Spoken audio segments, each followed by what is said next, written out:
Job లేక ఇబ్బంది పడుతున్నారా? అయితే మెడికల్ కోడింగ్ మీకు మంచి ఆప్షన్. వెంటనే కాల్ చేసి కోర్సులో జాయిన్ అవ్వండి. సో, అమ్మతో మళ్ళా ఇంకో కథ మనం అడిగి తెలుసుకుందాము. అది ఏంటంటే, ఆ కథ గురించి నేనేమనుకున్నాను అంటే, ఒక ఏజ్ వచ్చిన తర్వాత పిల్లల దగ్గర ఉండడం కరెక్టా? కాదా? అసలు వాళ్ళు ఎలా ఒకవేళ ఉంటే ఎలాంటి బాధపడుతూ ఉంటారు? లేకపోతే హ్యాపీగా ఉంటారు? ప్రతి మనిషికి బాధలు ఉంటాయి, సంతోషాలుంటాయి. మరి వయసు అయిపోయిన తర్వాత తల్లిదండ్రుల పరిస్థితి ఏంటో ఒక కథ రూపంలో అమ్మని అడిగి తెలుసుకుందాం.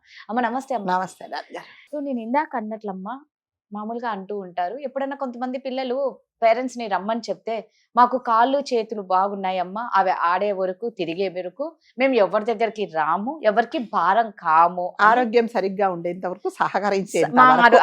మా ఆరోగ్యం మాకు సహకరించే వరకు మేము ఎక్కడికి రాము అనేవాళ్ళు ఉంటారు. ఇంకొంతమంది ఒకే కొడుకు, లేకపోతే ఇద్దరు కొడుకులు ఉంటారు. ఒక కొడుకు ఇక్కడ ఇండియాలో ఉంటాడు. ఒక కొడుకు స్టేట్స్‌లో ఉంటారు. అప్పుడు తప్పదు. అవును, వాళ్ళు పిలిస్తే నువ్వు ఎంత ఆరోగ్యంగా ఉన్నా నువ్వు వెళ్ళిపోవాల్సిందే. తప్పదు కదా. సరే అలా ఉన్నారమ్మా. ఉన్న తర్వాత నిజంగానే వాళ్ళు ఆ పిల్లల దగ్గర ఆ పిల్లవాళ్ళ దగ్గరికి వచ్చిన అబ్బాయి కానీ, ఆ అమ్మాయి కానీ వచ్చారనుకోండి. వాళ్ళు నిజంగా ప్రతిరోజు సంతోషంగా ఉంటారా? ఉంటే దానంత ఆనందం లేదు. లేదు కదా. ఉంటారా?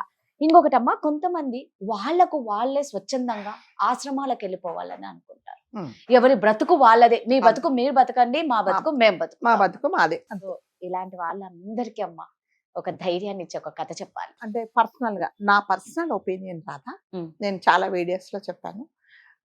ఎవరైనా సరే పెద్దవాళ్ళు అయిన తర్వాత పిల్లల మీద ఆధారపడాలి, తప్పదు. ఎందుకంటే మన పిల్లలు మనం చూడాలి, అది తప్పదు, మనకు కూడా వేరే దారి లేదు. కానీ ఒక కండిషన్ ఏంటంటే, మన ఆరోగ్యం సహకరించేంత వరకు, మన పని మనం చేసుకోగలిగినంత వరకు ఎవరి మీద నేను డిపెండ్ అవ్వను. ఎవరి అవసరం కాదు, ఎవరి సహాయం నాకు అవసరం లేదు.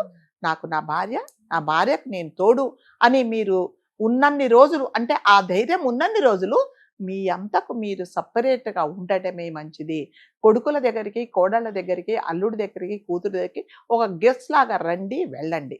అంతేకాని వాళ్ళ దగ్గర పర్మనెంట్గా ఉండాలి అంటే, నేను చెప్పా కదా, ఈ పరిస్థితులు ఇంకా వాళ్ళు ఒక గ్లాస్ మంచినీళ్ళు తెచ్చి నాకు నా గొంతులో పోస్తే తప్ప ఇంకా నాకు వేరే గతి లేదన్నప్పుడు yes, తప్పకుండా తప్పని ఉండాల్సిందే. పరిస్థితుల్లో ఆ తప్పదు. పరిస్థితిలో మనం మొండి కూడా చేయకూడదు. చేయకూడదు. కొంతమంది పేరెంట్స్ ఏం చేస్తారంటే, పర్వాలేదని మొండిగా ఉండి అవును. పాప పిల్లల్ని బాధ పిల్లల్ని పెడతారు. ఇబ్బంది పెడతారు. సో అలా అవునమ్మా. కూడా పెట్టకూడదు. కానీ నా సజెషన్ అనండి, నా పర్సనల్ ఒపీనియన్ అనండి, మనము బాగుండేదాకా, పెద్దవాళ్ళు బాగుండేదాకా ఎవరి దగ్గర కూడా ఉండకూడదు. అంటే పిల్లల దగ్గర ఉంటే ఏంటంటే రాదా, ఈ జనరేషన్ గ్యాప్, వాళ్ళ అలవాట్లు మన పెద్దవాళ్ళ అలవాట్లు ఇదిగా ఉంటాయి. సో దీనికి నేను ఒక చిన్న కథ చెప్తాను మీకు.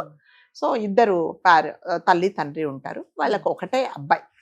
పెళ్లి చేస్తారు. పెళ్లి చేసిన తర్వాత ఇంకా కోడలు వస్తుంది. అందరూ బాగానే ఉంటారు. ఉన్న తర్వాత ఈ తండ్రి కొన్ని రోజుల తర్వాత రిటైర్ అయిపోతారు. ఆయన రిటైర్ అయిపోయిన తర్వాత కూతురు, అంటే అన్ని రోజులు ఆయన ఉద్యోగం చేసే ఊర్లోనే ఉంటారు. అప్పుడు కొడుకు అంటాడు, ఇక రిటైర్ అయిపోయారు కదా, మీరెందుకు అక్కడ ఉంటారు, ఉన్నది ఏదో అమ్మేసుకొని ఇక్కడికి వచ్చేసేయండి, అందరం కలిసి ఉందాము అంటే. కోడలు ఉంటుంది, ఎందుకు అత్తయ్య గారు మీరు అక్కడ ఉంటారు, ఇక్కడికి వస్తే మాకు తోడుగా ఉంటుంది, పెద్దవాళ్ళు ఉన్నాము అనే ధైర్యం ఉంటే. అప్పుడు ఆవిడ అమ్మగారు చెప్తారు, ఎందుకండి మరి మనం ఎందుకు ఇక్కడ ఉండాలి, మీకు రేపు పొద్దున ఏదన్నా అయిందండి, ఏదైనా కష్టం వచ్చింది అనుకోండి, పిల్లల్ని మనం ఇబ్బంది పెట్టాలి, వాళ్ళు రావాలంటే చాలా దూరం కదా, వెళ్ళిపోదాము అంటే. అసలు ఆయనకి ఇష్టం ఉండదు. ఎందుకు ఉన్న రోజులు మనం హాయిగా ఉందామంటే, లేదు వెళ్ళిపోదాము అనేసి. సరే భార్య కదా, ఎట్లాగైనా సరే తల్లికి పిల్లల మీద ఇంకా ఎక్కువ ఉంటది అనుకుంటారు కదా, సరే అనేసి ఆయన ఏం చేస్తారంటే, సరే వెళ్ళిపోతారు. వెళ్ళిపోయిన తర్వాత ఇంకా అందరూ నలుగురు, వాళ్ళిద్దరికి ఒక చిన్న బాబు ఉంటాడు అనమాట. సరే బానే ఉంటారు. అదేంటంటే ఒక ఫ్లాట్. మీరు తెలుసా, పల్లెటూర్లలో ఇండిపెండెంట్ గా ఆరు బయట చక్కగా ఉన్న వాళ్ళు, అంటే ఒక రెండే గదులు ఉంటాయండి. మనకులాగా ఓ బెడ్రూమ్లు ఏమి ఉండవు. వాళ్ళకి హాయిగా ఉంటారు. సాయంకాలం రాగానే బయట కూర్చొని వాళ్ళతో వీళ్ళతో ముచ్చట్లు పెట్టుకొని, ఏం బాబాయ్, ఏం మామయ్య, ఏం అక్క, ఏం వదిన అని మాట్లాడుకుంటూ వాళ్ళు అలా టైం పాస్ చేసుకుంటారు. వాళ్ళకి తిండి కూడా అవసరం ఉండదు. కొంతమంది కావాలని బావా మరదలా అని సరసాలు ఆడుకుంటూ, అంటే ఊరికే వరుసగా అలా ఉంటారు. వాళ్ళు స్వచ్ఛంగా ఉంటారు. వాళ్ళ మనసులో ఎలాంటి చెడు ఉండదు. అలాంటి వాతావరణంలో పుట్టిన వాళ్ళు ఒక ఫ్లాట్ వాతావరణంలో ఉండాలి అంటే చాలా కష్టం. కొన్ని రోజులు వాళ్ళు అడ్జస్ట్ అవ్వలేకపోతారు. కొన్ని రోజుల తర్వాత ఇక తప్పదు కదా, మన కోసం అని పెద్ద పెద్ద ఇల్లు దొరకవు అన్నట్టుగా ఇద్దరు ఇండిపెండెంట్ హౌస్ కాకుండా ఫ్లాట్ లోనే ఉంటారు. అదేంటి, only double bedroom flat. Double bedroom flat లో ఏంటంటే కొడుకు కోడలు ఒక బెడ్రూమ్, ఇంకొక బెడ్రూమ్లోనేమో పిల్లవాడు చదువుకోవడానికి. మరి వీళ్ళు ఎక్కడ ఉండాలి? వీళ్ళ సామాన్లు అవన్నీ హాల్లో. హాల్లో 2 దివాంచీలు ఉంటాయి. ఒక దివాంచి మీద తండ్రి, ఒక దివాంచి మీద తల్లి. తల్లి. అలా ఉంటారు. పొద్దున్న లేచినప్పటి నుంచి ఆవిడికి ఫస్ట్ ఎలాగానే అత్తయ్యగారు మీరేం చేయకండి అన్న దగ్గర నుంచి, అత్తయ్యగారు నేను ఆఫీస్కి వెళ్ళిపోతున్నాను, కొంచెం నా బాక్స్ రెడీ చెయ్యండి అంతవరకు వస్తుంది. సో ఈయన గారేమో పాపం వాళ్ళ నాన్నగారేమో 12కి వెళ్ళి పిల్లల్ని బాబుని స్కూల్ నుంచి తీసుకురావాలి. వాడు రాగానే అంటే వీళ్ళకి దాదాపు 50 ఏళ్ళు 60 ఏళ్ళు అనుకోండి. వాడిని స్కూల్ నుంచి తీసుకురావాలి, వాడికి డ్రెస్ చేంజ్ చేయించాలి, తర్వాత పెట్టాలి కదా. పిల్లలు అలా ఇలా తిరిగితే ఈవిడ కూడా పరిగెత్తాలి వాడితో పాటు. అవును. ఏజ్ ఉంటుంది కదా. అవును. తల్లి పరిగెత్తుతుంది కానీ అమ్మమ్మ పరిగెత్తలేదు అంతగా. అంతే. సో చాలా ఇబ్బంది పడిపోతుంటారు. అసలు అతనికి వాళ్ళ భార్య పని చేస్తూ ఉంటే చూడలేకపోతాడు. అసలు వచ్చి ఒక నిమిషం నాకు కాఫీ అంది అనడానికి కూడా ఆమెకి టైం ఉండదు. ఇంట్లో అంతా ఎప్పుడు 24 గంటలు పని. కొన్ని 24 గంటలు పని చేసిన తర్వాత వచ్చి కాసేపు పడుకుందామంటే బెడ్రూమ్స్ లేవు కదా. ఇప్పుడు మీరు హాల్లో దివాంచి మీద పడుకున్నట్టుగా ఆ బెడ్రూమ్ లో పడుకున్నంత అంటే ఒక గదిలో మనం కంఫర్టబుల్ గా పడుకున్నంతగా మనం అక్కడ పడుకోలేము. సో అట్లాగే అడ్జస్ట్ అయిపోతారు వాళ్ళు. సో ఇంకా చాలా ఇబ్బంది పడిపోతారు. కాళ్ళు జాపుకోవడానికి ఉన్న దివాంచీలు అంటే మంచాల్లాగా ఉండవు కదండి.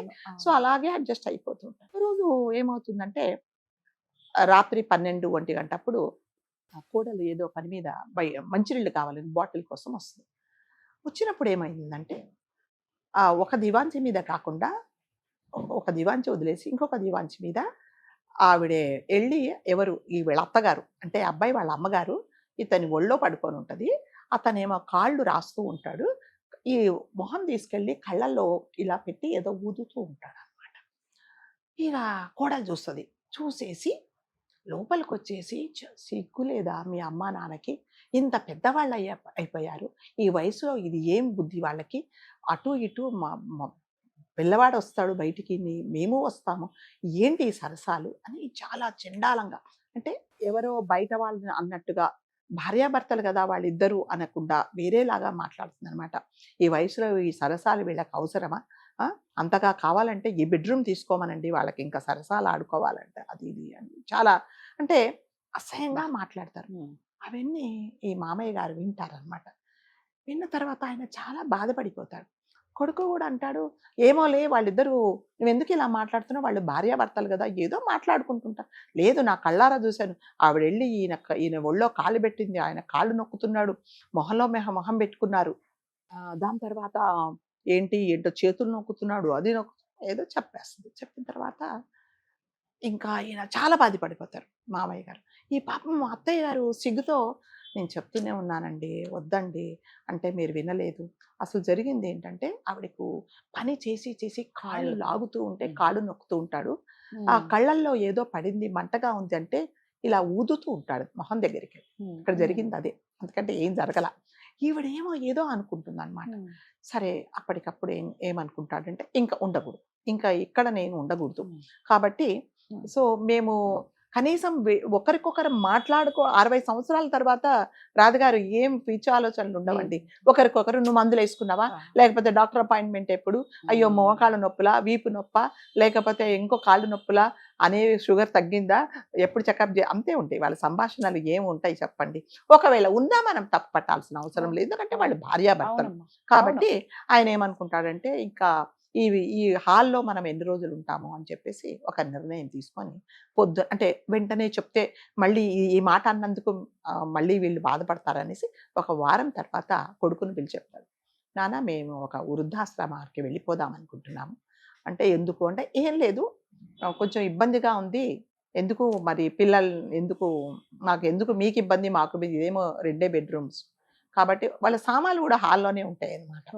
అందుకని చెప్తారనమాట. అంటే టీవీ పెట్టుకుంటే టీవీ తగ్గించాం, ఇంక ఇవన్నీ జరుగుతూ ఉంటాయి ఇంట్లో. సో సౌండ్ తగ్గించేసి పిల్లవాడు చదువుకుంటున్నాడు, నానా కాస్త భక్తి టీవీ పెట్టుకుంటానంటే పిల్లవాడు వచ్చేసి నేను క్రికెట్ చూస్తా, కార్టూన్ షో చూస్తా, ఇవన్నీ ప్రతి పెద్దవాళ్ళు ఉన్న ప్రతి ఇంట్లో జరిగేవే అమ్మా. అతను ఏం చేస్తారంటే ఈ తండ్రికి ఒక క్లోజ్ ఫ్రెండ్ ఉంటే క్లోజ్ ఫ్రెండ్ కి చెప్తాడు, అంకుల్ ఇట్లా నాన్న వెళ్ళిపోతానంటున్నాడు, వెళ్ళిపోతే మాకు ఎంత ఇబ్బంది, దేనికి ఇబ్బంది, పిల్లల్ని చూసుకోవడానికి ఇబ్బంది, స్కూల్ నుంచి తేవడం ఇబ్బంది, ఇంట్లో చాకరీ చేయడానికి ఇబ్బంది కదా. అందుకని అయితే సరేలేరా నేను వచ్చి మాట్లాడతానని, ఏంట్రా ఇలా నిర్ణయం తీసుకున్నావట అంటే అవును నేను నిర్ణయం తీసుకున్నాను అని చెప్తాడు. ఎందుకు అంటే ఎందుకు అనే కారణాలు చెప్పాలంటే చాలా ఉన్నాయి. కాబట్టి ఏం చెప్పను, రేపు నేను పలానా చోటికి వెళ్తున్నాను, నువ్వు కూడా రా నాతో పాటు అని తీసుకుంటే ఒక మంచి ఓల్డ్ ఏజ్ హోమ్ అండి. ఆ ఓల్డ్ ఏజ్ హోమ్‌లో ఫెసిలిటీ ఏంటంటే ఒక ఒక గది వండుకోవడానికి, పడుకోవడానికి ఒక గది, 2 గదులు ఇస్తారు. ఆ గదులు ఇచ్చినందుకు వాళ్ళకు కొంచెం డబ్బులు కలెక్ట్ చేసుకొని వీళ్ళు ఉన్నన్ని రోజులు అందులో ఉండొచ్చు. వాళ్ళు పోయిన తర్వాత ఆ ప్రాపర్టీ ఆశ్రమానికే వెళ్తుంది. అలా ఫెసిలిటీస్ ఉంటాయి. మీరు కావాలంటే వండుకోవచ్చు, లేకపోతే అక్కడ వాళ్ళు వండింది తినొచ్చు. సో అది నిర్ణయం తీసుకుంటారు. సో అక్కడికి వాళ్ళు వెళ్దామని అనుకుంటారు.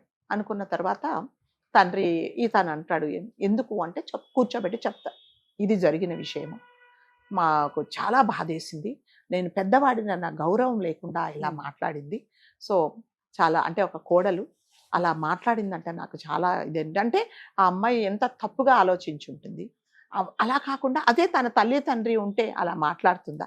మా ప్లేస్లో తల్లి తండ్రి ఉంటే, అమ్మ మోకాళ్ళ నొప్పులేమో, అమ్మకి పొద్దునంత పని చేసింది, నానేదో నొక్కుతున్నాడు అనుకోవచ్చు, మమ్మల్ని కూడా అలా అనుకోవచ్చు కదా, మేమెందుకు అక్కడ ఉండేసి ఉండాలి, మా ఆరోగ్యం బాగుంది, నేను రిటైర్ అయ్యి ఇంకా సంవత్సరమే అయింది, నాకేం ప్రాబ్లం లేదు, మా ఆవిడని నేను చూసుకుంటా, కాబట్టి ఈ నిర్ణయంలో నేను ఎటువంటి మార్పు లేదు అని చెప్పేసి చెప్తామన్నమాట. చెప్పేసి అందులోనే సెటిల్ అయిపోతారు. కావాలి అంటే అప్పుడు నువ్వే వెళ్ళి అబ్బాయికి నచ్చజెప్పు అంటే, ఇదిగో వాళ్ళ పరిస్థితి ఇది, కాబట్టి ఇందులో పోట్లాడడాలు ఏమీ లేవు, కాబట్టి మీరు వెళ్ళి చూడొచ్చు, వాళ్ళు వచ్చి చూస్తారు, అంటే చుట్టపు చూపుగా రండి, చూసుకోండి, అంతేగాని పెద్దవాళ్ళైన తల్లిదండ్రులను మీరు ఇబ్బంది పెట్టద్దు, వాళ్ళు ఇబ్బంది పట్టద్దు, కాబట్టి ఈ నిర్ణయం తీసుకున్నామని చెప్తారు. అప్పుడు కొడుకు కూడా అర్థం చేసుకుంటా, నిజంగా నా భార్య పొరపాటున ఇలాంటి మాటలు అన్నది కదా, వాళ్ళని ఎంతో బాధ పెట్టింది, కాబట్టి పెద్దవాళ్ళైన వాళ్ళను దయచేసి మనం చెప్పడం ఏంటంటే అపార్థం చేసుకోకండి, వాళ్ళ కష్టాలు వాళ్ళకు ఉంటాయి, ఎవరైనా వాలంటరీగా వెళ్ళిపోతాము అంటే మాత్రం కంపల్సరీగా వెళ్ళనియండి, వాళ్ళకి ఆరోగ్యం బాగుంది, బాగలేనప్పుడు వాళ్ళే మీ దగ్గరికి వస్తారు. కాబట్టి నాకైతే ఈ కథ చాలా నచ్చిందండి కదా. అంటే వాళ్ళు ఒకటే అంటారు, మా బతుకులు మావి, మాకున్నన్ని రోజులు, మా ఆరోగ్యం బాగున్నన్ని రోజులు ఉంటారు. నేను ఒకవేళ వెళ్ళేటప్పుడు చెప్తాడు, నేను వెళ్ళిపోయిన తర్వాత మీ అమ్మను కూడా ఇబ్బంది పెట్టకండి, ఒకవేళ తను అక్కడ అంటే కంఫర్టబుల్గా ఉంటానంటే అక్కడే ఉంచండి, లేదు నేను ఒక్కడిని ఉండలేను అంటే అప్పుడు మాత్రమే తెచ్చుకోండి అని చెప్పేసి వెళ్ళిపోతారు ఇద్దరు. కాబట్టి అంటే నిజంగా వాళ్ళకి బాధనే ఉంటుంది, కాకపోతే ఇందులో బాధపడాల్సింది ఏమీ లేదు, నేనేం పోట్లాడటం లేదు, ఏమీ లేదు, అంటే మీరు అలా ఆలోచించారు, నేను ఇలా ఆలోచించాను, కాబట్టి వెళ్ళిపోతున్నామని వెళ్ళిపోతారండి. సో నిజంగా నాకైతే చాలా నచ్చింది. కాబట్టి ప్రతి ఒక్కరు, పెద్దవాళ్ళైన ప్రతి ఒక్కరు మీరు ఇబ్బంది పడద్దు, వాళ్ళని ఇబ్బంది పెట్టకండి, మీ ఆరోగ్యం బాగుంటే మాత్రం చక్కగా మీకు ఇష్టం వచ్చినట్టుగా మీకు నచ్చిన చోట ఉండొచ్చు. సూపర్ అమ్మ, చాలా బాగుంది. Thank you.